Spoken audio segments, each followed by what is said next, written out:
E aí, galera, esse é mais um episódio do Maldita Politicagem. Meu nome é Alessandro. Estamos aqui novamente reunidos para falar sobre um tema que julgamos relevante. E nesse episódio, a gente vai falar sobre um tema que a gente acabou postergando um pouco, né? Já que se trata de um tema muito complexo, que envolve muitas análises, né, muitas opiniões divergentes, né, que é a guerra que está acontecendo agora entre o povo israelense e o povo palestino, né? Aliás, entre Israel e o Hamas, né, para ser mais preciso. Como a gente costuma fazer episódios voltados para análises de bibliografia, ciência já estabelecida, a gente costuma demorar mais do que os veículos de notícia, né? Não é o nosso objetivo aqui tratar de forma jornalística, né, esse acontecimento, esse processo, e mais falar da forma acadêmica, né, como representante da área das ciências sociais aqui. Para isso estou com o nosso querido Luiz Dominguinho. Tudo bem, Luiz? E aí, Ale, saudações a todos e todas. Você está quase desanimado porque o tema é difícil, né? Espinhoso, mas vamos começar aqui repercutindo os comentários que os ouvintes fizeram do episódio anterior sobre os concursos públicos, que teve uma bateria de participações, gostaria de mencioná-las. O Adriano disse que a pergunta que a gente não respondeu e precisa responder é como o juiz Moro foi aprovado. A gente poderia bolar um episódio só para responder essa pergunta, né? O Gustavo Oliveira... Auditoria da prova do Moro. O Gustavo de Oliveira disse que isso tem a ver com o capitalismo tardio do Brasil e outras regiões. Vinícius Prado opinou, dizendo que o Bacurau ficou um filme pop porque estavam sob Bolsonaro. Então, eu acho que eu concordo com isso, concordo.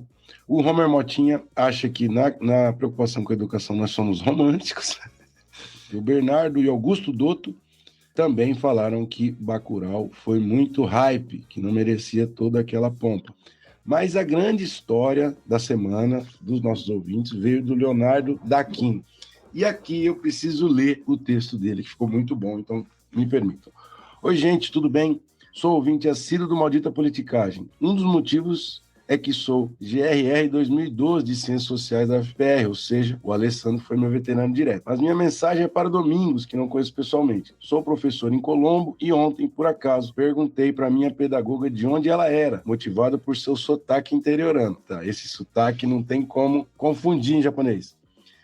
Prossegue ele. Então, ela disse, nasci em Querência do Norte. Ponto. A resposta dela. Ele retoma. Aqui ficou genial. Não sei qual é a abrangura cosmológica de Querência no mundo, mas perguntei se ela conhecia a minha única referência querenciana. De pronto, ela disse, o Domingos. Ela se chama Rita Zago, disse que trabalhou no escritório de contabilidade do pai dele por muitos anos, soube me contar toda a família, dizendo o grau de parentesco, profissão, formação, em que lugar moram. Inclusive mencionou que a dona Rosa, proprietária do hotel de Querência do Norte, viveu muito e que seu segredo estava em tomar uma cachaçinha todos os dias antes do almoço para abrir o apetite. Pô, Leonardo, isso aqui foi demais. Deixa eu falar. A Rita Zago, pô, eu lembro demais dela. Eu era moleque, criança, ela trabalhava lá mesmo. Inclusive, meu pai chamava ela de Ritinha. Então, quero mandar um abraço para ela. Espero que ela possa ouvir isso. Mandar um abraço para a família dela, ela era irmã do Leonardo, tia do Cuíca, meu amigo, jogava bola comigo. E, pô, uma ótima lembrança. E aí eu mandei, não aguentei, tive que mandar essa história para minha família, e aí uma tia respondeu assim, a tia Celoí, ninguém pode levantar a voz em qualquer rincão do Brasil que logo um querenciano levanta a mão. Pô, então, hoje Querência reapareceu, tinha gente falando que Querência estava sumindo e tal, então hoje Querência reapareceu com esse caso maravilhoso. E esse segredo da sua avó aí, você aprova? Você coloca para sua vida ou não? Ah, eu não tenho todo o pique que ela tinha, mas ela deixou um legado, né? Deixou um legado, o pessoal gosta lá. Bom, mas então quero mandar um abração para ambos, para o Leonardo Daquino, nosso colega e nosso ouvinte, e para a Rita Zago, espero que ela ouça, e para toda a turma lá do Colégio Estadual Genésio Moreschi, de Colombo. Pô, legal isso de ouvir, assim, uma história das escolas.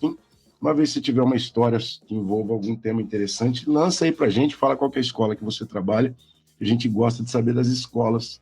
Então é isso. Então vamos lá, vamos para a nossa campanha, nós temos uma campanha. Para esse projeto continuar, é preciso que os ouvintes ajudem financeiramente. Então, se você puder, considere nos apoiar lá no apoia.se/maldita politicagem. E claro, comente o episódio. Provavelmente esse episódio em particular pode despertar incômodo ou alguma lacuna. Escreva para a gente, que isso tudo é muito importante, tanto na caixa do Spotify quanto no Instagram. E a minha imagem inicial é uma imagem trágica, né? Nós já temos mais ou menos, as estimativas estão aí próximas de 4.500, 5.000 pessoas mortas. E pensem que a proporção, pelo jeito que está se mantendo e vai se manter, de uma pizza em 4 pedaços, um quarto de mortos israelenses e 3/4 de mortos palestinos nessa guerra. Nós já estamos em 4.000 em uma semana e pouco de guerra. É muita coisa, quase 14.000 feridos. Uma coisa terrível, né? Então é isso, vamos começar por aí, Alessandro. Então, no episódio de hoje, primeiro bloco, a gente vai trazer um resgate histórico, alguns conceitos, algumas descrições, né, de coisas que devem ser esclarecidas antes da gente entrar numa discussão um pouco mais aprofundada. No segundo bloco, que a gente vai trazer a discussão acadêmica sobre o tema, tanto no ponto de vista político quanto no ponto de vista social. E no terceiro bloco, como de sempre, a gente ataca, né, uma historinha de querência, uma maldição e a luta de gostos, que tem dado muito o que falar ultimamente.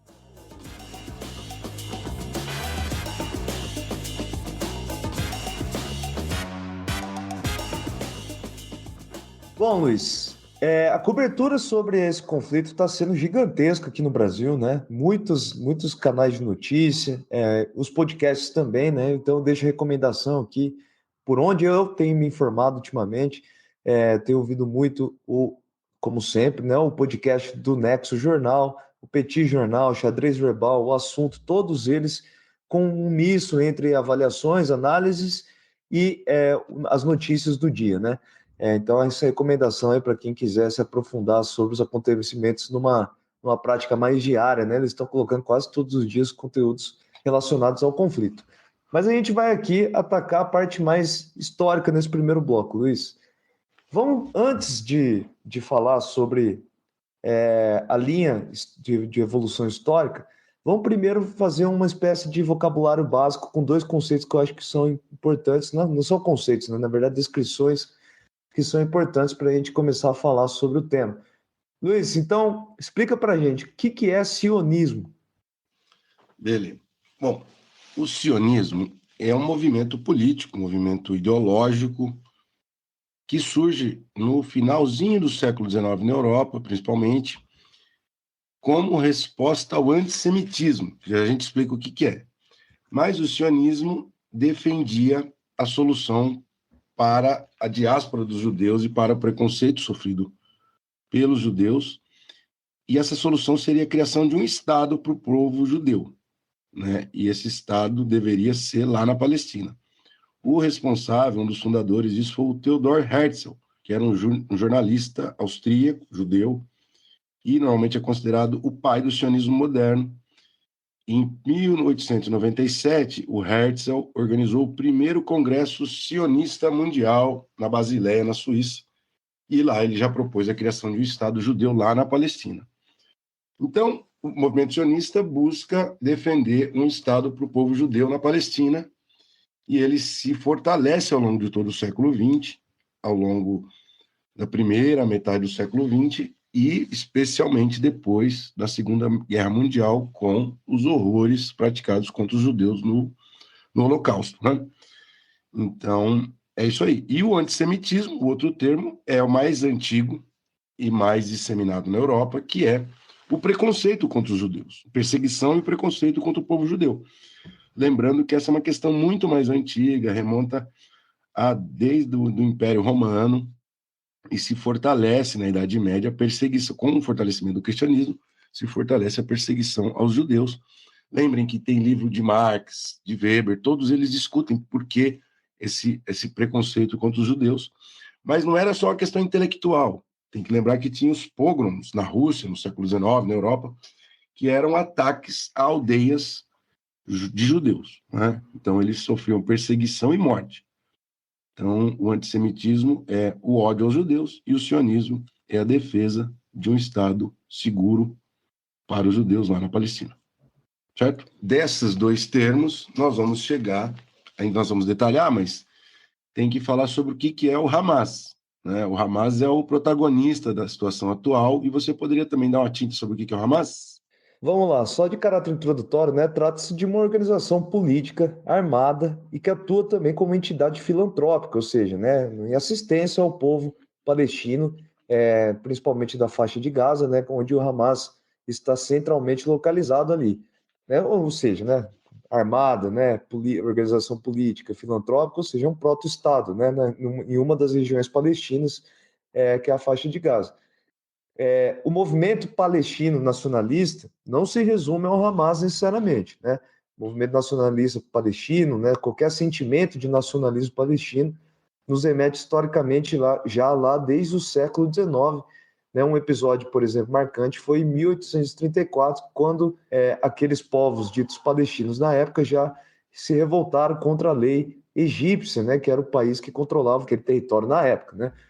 O Hamas, propriamente dito, né, surgiu em 1987, recentemente, né, criado por egressos da chamada Irmandade Muçulmana, outra organização importante nessa história toda, né, que defende, né, um lema que sintetiza mais ou menos a luta principal do Hamas, abre aspas, a terra da Palestina é uma terra islâmica, né? Então já tem no seu lema um caráter antissemita aí, como o Luiz já explicou.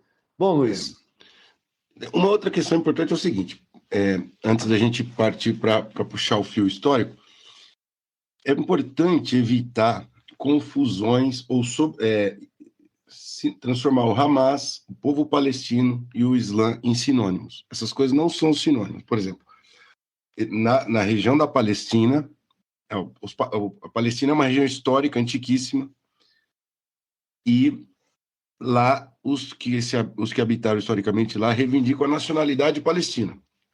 Você tem a maioria dessas pessoas praticantes da religião islâmica, e a maioria lá é árabe, né? Do ponto de vista étnico, a maioria é árabe; do ponto de vista religioso, a maioria é muçulmana, mas a Palestina, como povo, reivindica uma nacionalidade. O Hamas é uma organização que tenta fundir as duas coisas, fundir a nacionalidade palestina com a religião islâmica, certo? Mas na Palestina existem cristãos, por exemplo, e com a que vivem lá. territorialidade também, né? Isso, por exemplo, o Eduardo Said, aquele sociólogo famoso, crítico literário, ele era nascido na Palestina, entendeu? E ele era cristão. Então, não existe, todo mundo lá não é islâmico e nem todo mundo é árabe, embora a maioria seja do ponto de vista étnico árabe e praticante do Islã. É importante essa distinção. O Hamas é uma organização política radical que tenta fazer uma convergência entre a região, a nacionalidade e a religião islâmica. Perfeito, Luiz. Então vamos para a parte histórica desse conflito. Aonde que estão as principais raízes históricas desses dois povos, né, do conflito entre eles, do ódio, né, a gente pode falar nesses termos, entre eles? A história da região é uma das histórias mais remotas da humanidade. Ali é uma das ocupações mais antigas que a gente tem documento, né? A região do Oriente Médio, Egito. Então, os judeus ali foram expulsos da Palestina por Moisés e tiveram que ir para o Egito. Depois eles foram expulsos pelos romanos, aí já na chamada diáspora moderna, no século, quando começa a contagem, século I depois de Cristo, certo? E depois eles foram expulsos pelo Império Otomano, já no século XII, XIII. Então eles foram sofrendo diversos expurgos da Palestina, os judeus. E aí há uma disputa de narrativas de quem estava lá antes. Os judeus alegam que estão lá há 5.000 anos, os palestinos alegam que estão lá há 10.000 anos. Essa disputa de narrativa a gente não vai entrar aqui, Quem chegou mas primeiro, né? quem chegou primeiro, é uma discussão quase, né, arqueológica, mas enfim, a gente poderia falar que o antissemitismo é um fenômeno antigo que decorre desses conflitos e dessas atitudes políticas de impérios com relação à minoria judaica nessa história mais antiga. É Mas, importante ressaltar aqui, né, que algo que sempre está por trás das justificativas, não que seja possível a gente justificar esses expurgos, né, mas é uma explicação lógica para isso, é que os judeus mantêm, né, a religião, a identidade, tudo isso, como um povo mesmo quando está em outro território, né? Então isso fortalece um pouco a diferenciação sempre, né? Então, se há algo em comum em todos esses movimentos de expulsões, é a força da identidade do povo judeu, né? Como um todo. Isso. Bom, mas o caráter antigo do antissemitismo, portanto, desse ódio aos judeus, se deve a essa história, mas isso se aflorou muito no século XIX e no século XX. Então, um fenômeno como o Adolf Hitler, né, o Adolf Hitler, só poderia surgir num contexto de ódio muito arraigado aos judeus. Então, o Hitler não é um raio num céu azul, né? Ele já é uma continuidade e um aprofundamento disso. E aí, na Primeira Guerra Mundial, lá em 1917, o governo britânico emitiu a Declaração de Balfour, na qual ele expressava o apoio à criação de um lar nacional para o povo judeu na Palestina. E aí os próprios britânicos fizeram promessas para os dois lados, para os árabes e para os judeus, de que, uma vez vencido o Império Otomano, na Primeira Guerra, os estados iam ser criados lá, um para cada um. E aí eles criaram como solução da Primeira Guerra Mundial, se criou um instituto jurídico dos mandatos, que eram os países vencedores da guerra responsáveis por certas regiões.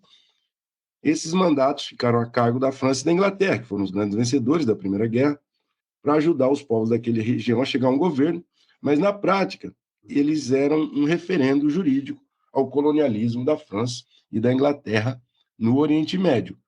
Então aqui é um ponto muito importante, né? Porque esse fenômeno forte, importante, que é o colonialismo, ele tem uma reafirmação com esses mandatos. Ele também é aprofundado aqui. E aí, quando essas grandes potências coloniais se instalam no lugar, a gente sabe que dali não vai sair coisa boa, né, Alessandro?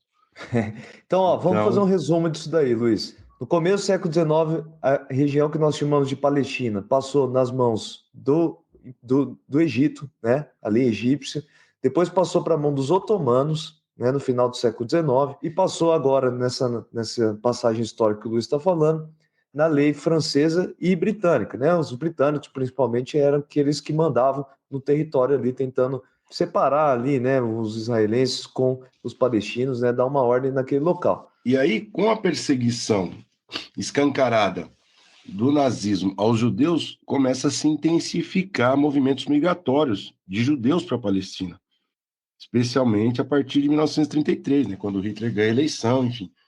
E aí, já nesse período, começa a se instalar uma crise de convivência entre os dois povos na região. E surgem as tentativas de lado a lado de deslegitimar o projeto nacional do adversário. Então, os palestinos não aceitavam a chegada e a tentativa de criação do Estado judeu lá, e os judeus falavam que lá era sua terra histórica, que os palestinos também não tinham direito de criar o seu Estado nacional lá. Então, isso é anterior ao próprio Estado de Israel, certo? Que vai nascer lá em 1948. Depois da Segunda Guerra Mundial e a criação da ONU, em 1947, há uma solução diplomática que viabiliza o Estado de Israel. Mas os palestinos e os estados árabes da região não aceitaram e foram à guerra contra Israel. E Israel ganha a guerra, que para eles é a guerra da independência, né, em 1948. Para os árabes palestinos, isso ficou chamado como o Nakba. Nakba, perfeito, que é a grande tragédia, o desastre, né? E isso. Já ali se instala uma limpeza étnica em que 750 mil palestinos são expulsos da região, certo? E aí essa coisa, aqui é o ponto, assim, vamos dizer, o ponto em que as coisas atingem um conflito bélico, né? Primeira guerra em 1948, e aí começa a ter um monte de guerra.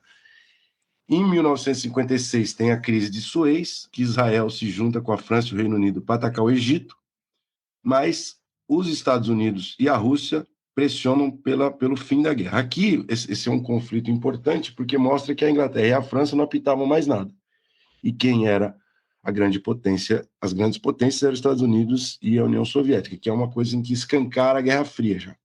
Já e disputando, aí, né, o território, né? Já que existe uma importância muito grande ali por causa do petróleo. Eles já estavam vendo que o petróleo seria algo fundamental, né? Nesse contexto de segunda revolução industrial, né? Isso. E aí, em seguida, em 1967, tem a Guerra dos Seis Dias. Os árabes que não aceitavam a criação do Estado israelense partiram de novo para a guerra contra Israel em 5 países. Eu não vou conseguir somar todos, mas era Egito, Jordânia, acho que o Líbano, Síria. enfim, Síria. Então, 5 países foram para a guerra contra Israel e Israel venceu em 6 dias a guerra. Por isso que ela é chamada de Guerra dos 6 Dias. E aí eles aproveitaram e partiram para cima de territórios árabes. Anexaram a Cisjordânia, que pertencia à Jordânia, e a faixa de Gaza, que pertencia ao Egito. Além do mais, essas duas que são o centro do problema hoje, especialmente Gaza, mas eles também conquistaram a península do Sinai, que pertencia ao Egito, e as colinas de Golã, que pertenciam à Síria. Aqui, a importância dessa guerra é porque, além da vitória militar muito pronunciada, né, em 6 dias apenas, contra 5 países, Israel começa a fazer uma dominação de territórios ilegal do ponto de vista do direito internacional, certo? Isso é importante, né? Porque violam vários artigos da Convenção de Genebra, certo? Inclusive, até hoje, se considera essas ocupações ilegais. Então, a ONU decretou isso já lá no final da Guerra de 1967 e Israel deu de ombro, assim como os Estados Unidos, que apoia Israel desde então. E aí, em 73, mais uma guerra, a Guerra do Yom Kippur. Essa é menos decisiva para o mapa geopolítico, tal como a gente viu na Guerra de 1967. Em 73, ela tem um caráter, que é essa Guerra do Yom Kippur, ela tem um caráter mais moral, porque a partir daqui os árabes perceberam que eles não iam conseguir ganhar por meios militares Israel. E aí você abre um horizonte de diplomacia de tentar negociar a criação do Estado palestino e, por outro lado, a desistência de um esforço militar vai fazer surgir, é o que vai motivar o surgimento de movimentos terroristas, né? Então você vai ter agora uma nova forma de trabalhar a região é diplomacia e para os descontentes com a diplomacia, terrorismo. Então, em 73, essa virada. Tentativa de atacar o Estado de Israel agora de forma institucionalizada, né? De forma formalizada, né? De causar ONU, medo, terror, né? Então, Não, por um lado, tentar negociar na ONU, por parte diplomática, e os movimentos terroristas de causar medo. Tanto que essa iniciativa terrorista já vinha se desenhando até antes, porque aquele Setembro Negro, que é o sequestro da delegação israelense em Munique, na Olimpíada, foi já em setembro de 1972. Teve 5 pessoas mortas, uma coisa terrível lá. Bom, mas isso mostra uma espécie de descolamento de algumas autoridades, né, representantes do mundo árabe, né, com setores mais radicais do mundo árabe, né? Então isso acho que é importante deixar claro, né? Quem faz parte dessa parte mais diplomática, Luiz, desse mundo árabe, nessa parte da história aqui? Isso. As entidades que representam, do ponto de vista diplomático, é a Organização para a Libertação da Palestina, uma espécie de partido político, cujo principal líder era o Yasser Arafat. E esse Yasser Arafat trabalhou durante a década de 70, 80 e 90 em conversas abertas com Israel, com a ONU, com os Estados Unidos, para a criação do Estado palestino. Mas ele era visto como moderado e corrupto e vendido por boa parte da população palestina. Inclusive, tem fofocas de que ele morreu muito rico. Mas aí, esse descolamento entre a OLP, a Organização para a Libertação da Palestina, e o Yasser Arafat, que eram vistos como moderados e corruptos, vai gerar a primeira intifada, que é em 1987, também chamada de Guerra das Pedras. Por quê? Porque a população foi para cima com pau e pedra, e era uma revolta popular contra Israel e contra a própria entidade, a OLP e o Yasser Arafat. Aqui, em 1987, fruto dessa revolta, nasce o Hamas, em 1988, que já dizia no seu manifesto que a Palestina era uma terra sagrada e pertencente ao povo palestino. Portanto, o objetivo do Hamas é destruir o Estado de Israel desde que ele surge, certo? Não é negociar a solução de 2 estados, como pensava o Yasser Arafat. Então, aliás, na criação, né, do Estado palestino, na criação do Estado de Israel, previa ali uma parte de um Estado que era palestino, né, que era muçulmano e árabe, né? Isso. Mas eles não aceitaram isso, né? Aquela partilha de quase 50%, né?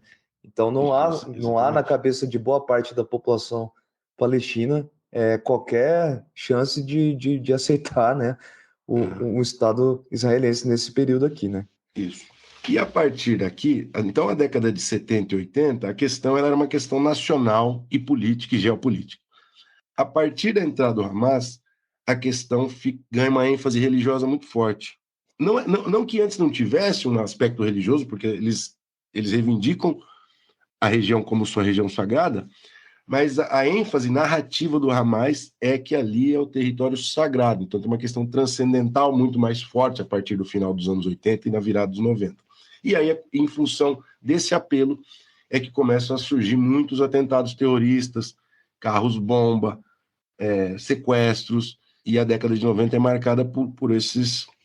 Na década de 90, especialmente no começo dos anos 2000, é marcada por muitos atentados terroristas assumidos, organizados pelo Hamas.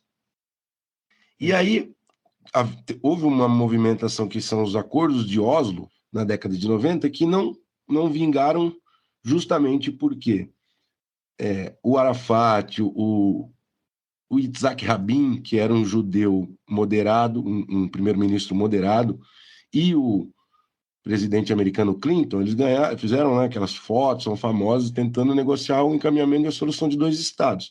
Isso não avançou, em parte, porque o Hamas não concordava e parte da população palestina não concordava.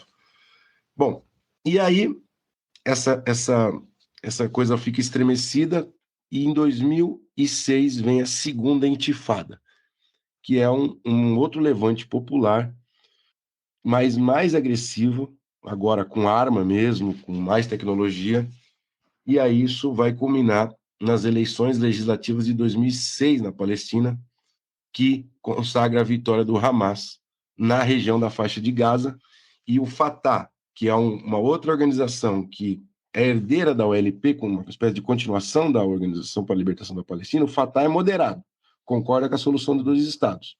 O Hamas é radical, discorda da existência de Israel. Cada um ocupa um lugar. O Hamas fica na faixa de Gaza e o Fatah fica na Cisjordânia, certo? Então, a partir daqui, na prática, você tem 2 Palestinas, porque elas são isoladas do ponto de vista territorial, de entidade política, enfim. E aí a coisa fica muito mais difícil, por quê? Porque a Israel vai fazer um cerco à faixa de Gaza e vai começar a ir ocupando o território da Cisjordânia com os seus colonos, e é uma ocupação muito difícil de depois desfazer, porque eles vão instalando hospital, universidade. Então, o território da Cisjordânia está esfarelando por essas ocupações israelenses em território que pertence ao povo palestino. Na Cisjordânia, a autoridade meio que oficializada, né, é a autoridade palestina, né, que é descendente do Fatah, né, pelo que eu entendi na sua narrativa. Sim, e em Gaza nós temos o Hamas, né, como principal. É um proto-estado, né, isso não é oficial porque não tem reconhecimento, né, internacional, mas eles tentam reivindicar, né, o monopólio ali da autoridade política, né, dessas regiões, né. E além do mais, não tem reconhecimento internacional e eles não têm soberania sobre as fronteiras, porque quem controla as fronteiras é Israel. É Israel. Tem gente que fala que é como é que chama? Um campo de concentração. Eu concordo, tem saída 2 vezes por dia em 3 pontos, mas quem controla a fronteira é Israel. Se Israel não quer, não entra, não sai. E uma numa concessão, outra ponta, né? numa outra ponta, quem controla a fronteira embaixo, ao sul, é o Egito. Então, eles não são Estado porque não é um proto-Estado, é um quase-Estado, mas eles não têm reconhecimento internacional e não têm controle das fronteiras, porque quem controla são os seus vizinhos, né? Que são, enfim, adversários e inimigos políticos. Agora uma questão importante. Por que os Estados Unidos apoiam tanto Israel de modo tão agressivo, japonês? Bom, nós temos aqui para o Tem Tabela, então, de hoje a resposta para isso aí, Luiz. 5 milhões e meio de judeus em Israel nós temos, né? E 5 milhões de judeus nos Estados Unidos, ou seja, né, tem metade do povo judeu nessa conta aqui, né? Uma metade não, né? Mas o equivalente a 50% do povo de Israel também morando nos Estados Unidos. 34% do Congresso dos Estados Unidos é composto por judeus. Aqui eu acho que não necessariamente não estamos falando da religião, né, Luiz? Estamos falando das origens étnicas, né? Isso, das origens étnicas. 280 bilhões. É muito mais congressista de origem judaica do que a população judaica nos Estados Unidos, que não dá 1%, sei lá, 3%. 34% é uma grande sobre-representação dos judeus no Congresso norte-americano. São 280 bilhões de dólares enviados pelos Estados Unidos a Israel desde a fundação do Estado de Israel em 1948, né? É grana, hein? Sem contar o apoio em armas direto, né? Que os Estados Unidos E sempre... sem contar o apoio diplomático na ONU, né? Porque as resoluções que a ONU faz condenando as ações de Israel, os Estados Unidos são sempre contra. Então, pois muito então, apoio. Então nós temos uma total convergência ideológica aqui, né, entre esses dois estados, né, essas duas causas internacionais. Por isso, né, o Israel é importante. Isso está na literatura, né? Israel sempre foi apoiado pelas grandes potências, né? Lá no começo da criação, o Império Britânico, né, sempre apoiou nos conflitos contra os povos árabes. Depois passou para os Estados Unidos, até a União Soviética chegou a apoiar em determinado momento, logo após a criação do Estado de Israel. Na forma de armas mesmo, o povo israelense contra os árabes. Tem mais dois ingredientes aqui, porque os Estados Unidos também, a partir de 1967, lá da Guerra dos 6 Dias, os Estados Unidos começam a ver Israel como um aliado geopolítico para conter o avanço do comunismo, e essa visão meio maluca vai se reaflorar lá na luta ao terror do Bush, lá depois da queda das Torres Gêmeas. Israel vira um aliado contra os grupos terroristas. Mas isso tudo tem a ver também com os conflitos envolvendo disputa por espaço e por petróleo. Então, Israel é um aliado geoestratégico, geopolítico estratégico para os Estados Unidos ali. E, por último, os evangélicos americanos defendem Israel porque eles acreditam, assim como os evangélicos brasileiros, que o Estado de Israel é um sinal de que o mundo está perto do fim e que, portanto, tem que defender Israel. E esses evangélicos não votam. Então, o Biden está preocupado com os votos dos evangélicos na eleição do ano que vem. Então, tem muitos fatores que fazem que os Estados Unidos tenham esse comportamento que é muito prejudicial. Vamos adiantar, né? O que os americanos fazem a favor de Israel atrapalha muito e prejudica muito a vida do povo palestino. Se não fosse os Estados Unidos, era muito mais fácil de solucionar esse troço.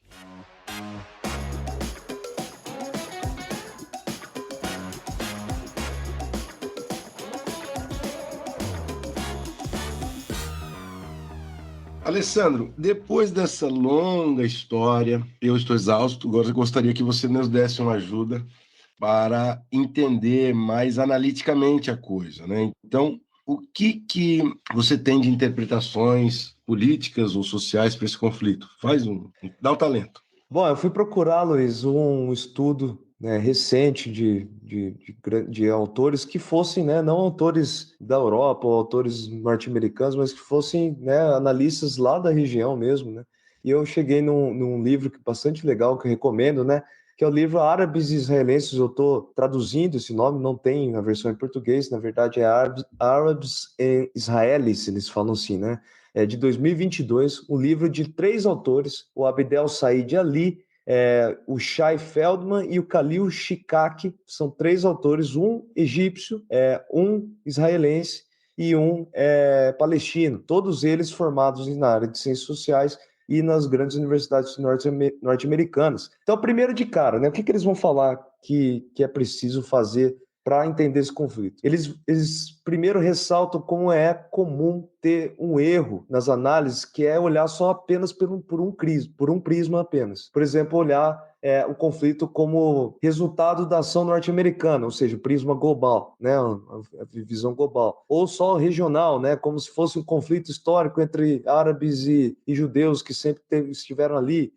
ou apenas local também. Então é preciso olhar dos três de uma vez só, conseguir entender todo esse quebra-cabeça que existe ali no Oriente Médio. Bom, dado isso aqui, essa introdução, nós temos como principais explicações da parte política, né, do grande entrave político para uma solução, né, a grande questão, esses autores vão chamar o conflito de a guerra que nunca termina, né, para pegar emprestado lá das guerras do Peloponeso, lá na Grécia Antiga. Essa guerra nunca termina porque, no ponto de vista político, existe uma herança maldita lá dos britânicos, né? Os britânicos, por exemplo, eles desarticulam os povos para enfraquecer politicamente, militarmente, né? Ao mesmo tempo que eles nunca institucionalizaram politicamente esses povos, quando eles já tinham declarado ali, nessa etapa histórica que você chegou a narrar, que eles sairiam, né? Por exemplo, a Jordânia conseguiu, os próprios britânicos deixaram um legado institucional muito mais poderoso. No caso da Palestina, não havia nenhuma instituição política, né, de herança para esse povo que agora ficaria livre, né, dos britânicos, mas ficaria também sem nenhum tipo de construção de Estado. Bom, isso gerou um vácuo no poder, de representação desse povo. É por isso, então, que a mesma pluralidade do povo palestino se repete na política. Não há nenhuma unidade nesse sentido, né? Até hoje nós não temos, né? E essas várias organizações, né? Irmandade Isso. Palestina, OLP, Fatah, Hamas, é fruto disso que você se refere, né? Isso. Então nós temos hoje esse cuidado, né, que é correto por parte da mídia, por parte do mundo todo, dos analistas, né, de tentar separar palestinos, é o povo, né, a etnia, e o Hamas é uma organização dentro dos palestinos. Mas não há outra coisa. Não tem uma autoridade maior do que o Hamas ou perto do Hamas para representar aquele povo da faixa de Gaza. É por isso que gera essa confusão, né? A gente está falando de um povo, mas que não tem outra coisa, né? Aqueles palestinos da faixa de Gaza não têm outra representação, quase. Que seja possível a gente, enfim, cobrar algum tipo de ação, né, qualquer coisa que represente esse povo. Bom, aqui está então a justificativa, é o seguinte: seria possível estabelecer algum acordo, estabelecer algum tipo de medida a longo prazo de solução para um conflito que já dura mais de 100 anos, se o povo não tem representatividade, não tem representação? Não existe nenhuma organização capaz de garantir ao Estado de Israel, ao Estado, qualquer outro Estado que entre em conflito com os palestinos, de que aquilo vai de fato dar certo, né? Então, esse é o primeiro ponto, no ponto de vista local aqui da coisa. Se a gente olha do ponto de vista regional, o passado imperial também é uma maldição, porque Sim. todos esses povos árabes foram dominados pelo Império Britânico, Império Otomano no passado, ao ponto que quando eles se acostumaram a resolver os conflitos dentro dessa arena imperial, né, dentro desse contexto imperial. Eu não estou dizendo que os impérios eram bons, mas ali era uma espécie de possibilidade de resolução de conflitos, né? Existia ali, mesmo que fosse por base no autoritarismo do Império Central. Se a gente olha para esse prisma regional, hoje a Liga Árabe, qualquer uma dessas organizações, também não conseguem articular os povos árabes. Eles não possuem uma articulação possível de resolver conflitos. As mesmas rivalidades culturais, étnicas que eles possuem, né? Eles são muçulmanos, etc., mas eles não têm uma unidade, eles não conseguem tomar decisões tão unificadas assim quanto as guerras parecem mostrar, né? Então, que esses autores vão chamar a atenção. Quando a gente fala assim, ó, todos os países árabes entraram em guerra contra Israel, eles entraram em guerra contra Israel, mas o peso, a importância, o objetivo de cada um deles era completamente distinto e com, inclusive, algumas dúvidas quanto à real participação de alguns desses países, sabe? Alguns deles ressaltam, esses caras não participaram direito da guerra, na verdade, né? Eles entraram com outro objetivo, etc. Vale aqui um momento cultural. O filme Lawrence da Arábia conta a história de um militar britânico que ficou muito famoso na época porque ele conseguiu se integrar, se infiltrar nas tribos do Oriente Médio na Primeira Guerra Mundial para instigar essas tribos na luta contra o Império Turco-Otomano. Depois que a Inglaterra ganha a guerra e destrói o Império Turco-Otomano, a Inglaterra vai se retirando de pouquinho, saindo de fininho da região e deixando essas tribos desarticuladas. Essa é uma parte do problema também histórico, certo? Então, o filme Lawrence da Arábia, embora seja muito bonito, ele conta uma história trágica do colonialismo britânico. Isso. Então, só para fechar, Luiz, aqui a fazer um resumo desse argumento dos autores, desses três autores, o Ali, o Feldman e o Shikak, é o seguinte, no ponto de vista global, nós temos a disputa entre as grandes potências que estão interessadas ali pela representação naquele local, que tá cheio de petróleo, né? No ponto de vista regional, não há articulação direito que dê certo, né? Desde a época do fim dos impérios, né? Os árabes, todos os povos árabes ali, inclusive os israelenses, não respeitam direito à ONU e não conseguem direito fazer uma arena de concertação ali, né?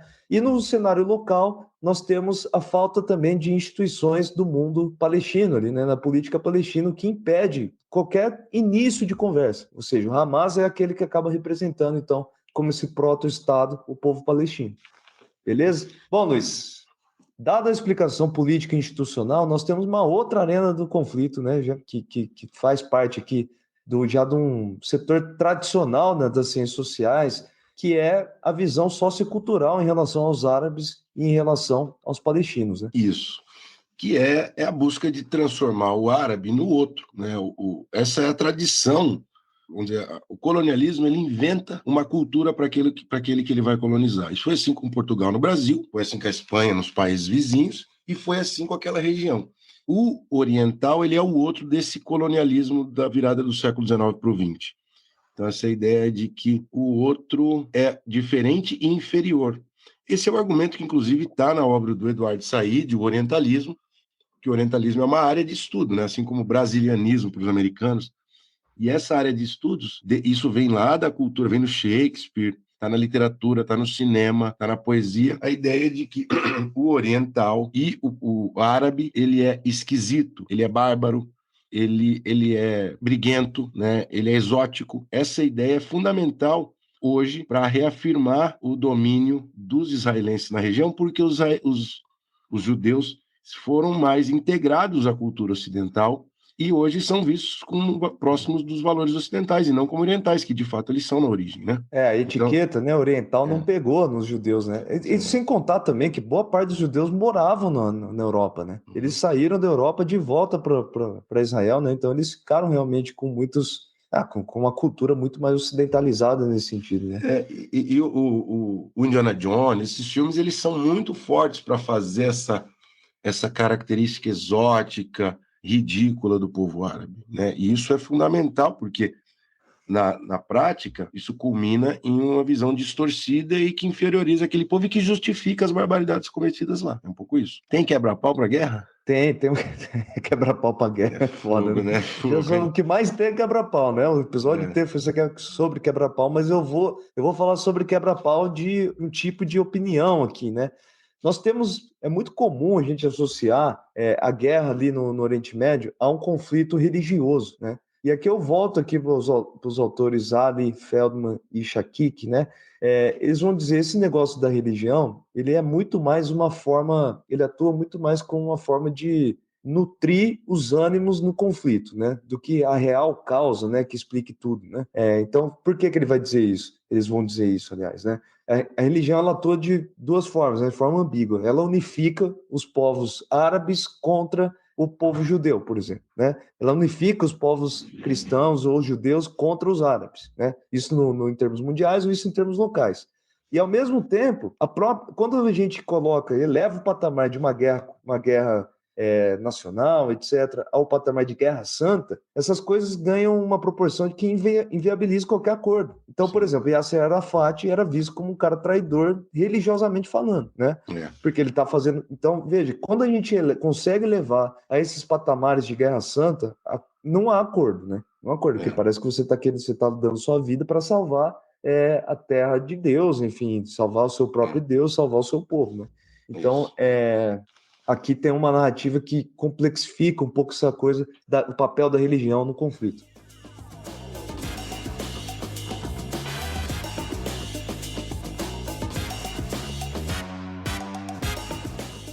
Ô Luiz, vai ser difícil, eu duvido você trazer uma história de querência para falar sobre o conflito entre israelenses e palestinos.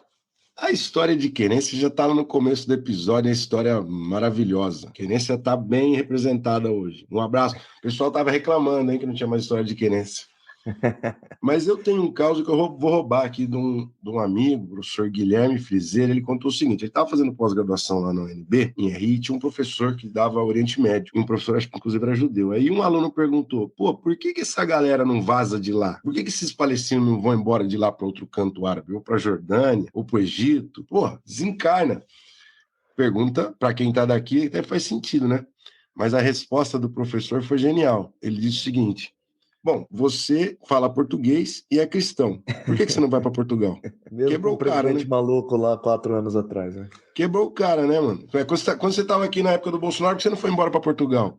Bom, você não vai embora do seu canto? Que é o seu canto. Então é assim que os palestinos vêm lá, né? Tirando todo o problema religioso que você disse no final do segundo bloco, é um problema básico de, pô, eu quero ficar no meu lugar, eu não quero ir embora daqui. Então é isso, é um sentimento de pertencimento, de lar mesmo, né? Por isso que a questão é complexa, além do aspecto religioso que piora. Agora a pergunta... Sem contar que o mundo não está de portas abertas chamando os palestinos para É, recebê-los, né? exatamente, Com exatamente. arco-íris, etc, né? Não, não é assim que as coisas funcionam, né? Ué. E agora a pergunta aqui, rapaz, que essa pergunta vai colocar você numa enrascada, japonês. Não, você vai dar tudo certo. Manda, O, manda, o, manda. a esquerda vai ficar doida aqui hoje. O Hamas é maldito? É maldito, é maldito. O Não Hamas é gosta de ficar em maldito. cima do muro, hein, japonês? De fato, Apesar, você... apesar de né, essa ser, enfim, uma pergunta limitada no ponto de vista da causa, né? Eu não sou contra, eu sou totalmente a favor da criação de um Estado palestino. Criação não, né? Retomada do Estado palestino. Agora o Hamas claramente foi uma organização que cresceu, né, no vácuo, né, do poder ali. Vale dizer que ela é uma organização complexa, ela tem trabalho social, ela é um partido, mas ela também mexe com narcotráfico, ela está envolvida em uma série de coisas. Só que eles são doidões, sem brincadeira. Eles são terroristas, radicais, e eles, desde que eles entraram como protagonistas, eles contribuíram muito para piorar o problema. Não, na verdade, eles alimentam e são alimentados pela loucura do outro lado, que é o do Netanyahu, que é um outro maluco. Aliás, o Netanyahu, quando ele era opositor do Yitzhak Rabin, que era o moderado, foi inspirado no Netanyahu que o radical matou o Yitzhak Rabin, certo? Perfeito. O Bibi já tá prejudicando essa história já faz para mais de 20 anos, 30 anos. Mas, ô, Luiz, vamos qualificar a coisa aqui, né? O professor Michel German, historiador da UFRJ, especialista sobre o tema, foi perguntado pelo Nexo Jornal. Então, a gente está citando aqui uma entrevista, uma matéria do Nexo Jornal com ele. Abre aspas. Eu acho que no Brasil, esse 1-1 entre a causa palestina e o Hamas está mais forte do que em outros lugares. Acho que isso tem a ver com a posição da extrema-direita brasileira. A extrema-direita brasileira trabalha com a ideia que a professora Isabela Calil chama de pânico moral. Tem a ver com uma percepção de que alguma coisa muito grave está sendo feita e que é preciso ir contra essa coisa, porque senão a gente vai perder nossos filhos. E aí o pânico moral sobre o Hamas, que pega emprestado do pânico moral sobre o Islã, e é uma perspectiva profundamente islamofóbica, produz uma mobilização da extrema-direita, principalmente porque o governo Lula é historicamente comprometido com a solução de 2 estados. Então aqui nós temos um pouco da explicação que me despertava assim, uma curiosidade. Por que os bolsonaristas apoiam tanto Israel? Eu nunca consegui entender muito bem isso, né? Porque é um negócio esquisito. Não sei se você já percebeu, quando você entra no Twitter, dos influencers, né, bolsonaristas, etc., eles têm uma bandeirinha de Israel, e isso faz tempo, antes da guerra. Tá Eles loucura. têm essa bandeirinha de Israel. Eu falo, pô, não entendo isso daqui. Então, é um pouco disso, né, uma espécie de pânico moral que tem, né, uma boa hipótese aqui do professor Michel German, que agora ficou mais forte ainda, com passeatas, etc. E aí pega o Hamas para fazer uma sinônimo do que é o palestino, né? Aí a gente pode bater no outro lado também, né? Pô, a galera defendeu o Hamas porque é de esquerda e isso, porra, aí não dá também, Não, né? é foda. Os caras... Essa parada, eu vou te falar. Não tem só 2 escolhas aqui, você não precisa ser um Se não apoiar o islamofóbico. Hamas, você não tem lado. Pô, sai fora. Tá maluco? Eu acho que a radicalização dos dois lados, tanto da liderança israelense com esse cara que é esse desastre total, tragédia, é o Bolsonaro muito pior, né? O Netanyahu, porque tem poder e sabe o que ele quer e consegue ir atrás. E esse poder é uma espécie de imperialismo israelense às custas do povo palestino na região. É basicamente isso. E às custas das próprias divergências internas dentro de Israel, porque ele queria enfraquecer o Supremo Tribunal lá deles. Do outro lado, você defendeu o Hamas, a essa altura, pelo amor de Deus. Bom, Luiz, vamos elevar um pouco os ânimos aqui então agora. Uhum. Por nosso luta de gostos de hoje, você não conhece nenhuma música e livro de Israel, não, né? Livro Ainda você não. conhece. Livro você conhece uma israelense O lá que você Amos falou, né? Oz, pô, grande Amos Oz. Não, não, não. Tinha uma outra escritora que você sempre cita. Não tô lembrado. Mas a gente vai deslocar um pouco a coisa, né? A luta de gostos permite esse tipo de coisa. O que é a luta de gostos de hoje? Fala pra gente. Ó, eu tive o prazer de ser apresentado pelo Alessandro, que é um cara muito antenado na cultura pop. Sai um single, ele já tá escutando. Aliás, Pô, você já ouviu o novo álbum do Rolling Stones? tô pra ouvir, ainda não. Legal, Ficou bom? gostei. Aí, tá vendo? Saiu essa semana, ele já escutou, já decorou, que sabe a letra. Bom, ele devia trabalhar em revista de rock, mas não existe mais revista de rock, né? Bom, Eu ia ter uma tentativa fracassada de entrar no entretenimento que nem eu tô tendo agora aqui, né? bom, Duplamente fracassado. mas o Alessandro me apresentou um álbum da Pitty, a roqueira brasileira, que é... Chupa Como é essa, que é? GG. GG. Como é que é o nome do álbum, filho? Admirável Chip Novo. Admirável Chip Novo, pô, que é uma menção à música dela lá dos anos 2000, né? Ela Isso. fez um álbum com artistas convidados gravando as músicas famosas dela, os clássicos da obra da Pitty. E ela ajuda a produzir o álbum, mas ela não participa cantando. Tem muitas regravações, né? Muitas novas versões de clássicos. E uma em particular com o Pablo Vittar, ou a Pablo Vittar, Isso. que é o nome do álbum, Admirável Chip Novo. Isso. Aí eu quero perguntar para você, qual que é melhor, a versão da Pablo Vittar ou a versão original da Pitty? Para mim não tem nenhuma dúvida. Eu achei que ia ser mais difícil essa. Eu prefiro da Pablo Vittar. Ficou demais também. Ficou muito Escuta, legal. então, provocando aqui... Aliás, assim, ó, eu acho que o álbum, ele fez até eu mudar a forma como eu vejo as composições da Pitty, né? Eu falei, pô, o álbum é muito bom, tal, etc. Gostou muito. Boa. Só que a maior parte das regravações eu achei mais legal do que o original. Então desculpa aí, né? Bom, Plant Rap tá mas... legal demais, do Ney Matogrosso tá legal demais também. Tem Emicida, tem uma par de gente famosa lá. Mas a gente sugere aqui, vão lá, vocês, ouvintes, escutem e tragam aqui nesse bate-boca que vocês estão fazendo aqui na nossa caixa do Spotify ou no Instagram. O que vocês preferem? Porque os roqueiros ficaram putos com o álbum, tá? Os roqueiros querem a Pitty raiz. E nós aqui já somos mais vendidos para a indústria cultural, tudo que ela oferece a gente gosta, né, João? É isso. Ô Luiz, não tem uns avisos então? Pô, a gente recebeu muitos comentários sobre o Luta de Gordo da semana passada, Bacurau, Aquários. É legal, participe, continuem. E aos novos ouvintes, pessoas que estão chegando, dizer que nós somos um conteúdo de divulgação científica em ciência política e sociologia. Obrigado por escutar. E se vocês gostaram, compartilhem isso, manda no grupo do Zap dos colegas do futebol, ou da galera da faculdade, ou da galera da coordenação pedagógica. Alô, Rita, Zago, um abraço. Mandem para os seus colegas da escola aí, Genésio, Moreski. E se vocês gostaram, não deixem de colocar 5 estrelas lá no Spotify, que isso ajuda demais o engajamento e a divulgação do nosso conteúdo pelos algoritmos. Seria isso, japonês? Perfeito. A gente fala com os nossos ouvintes como se fossem todos de Curitiba, mas a grande agora é bem minoria, né? Então, todo um abraço aí para todo mundo que está ouvindo a gente. Belém, Recife, Rio de Janeiro, né? Campo Grande, enfim, várias cidades que estão nos ouvindo aí. Um abraço a todos. Valeu!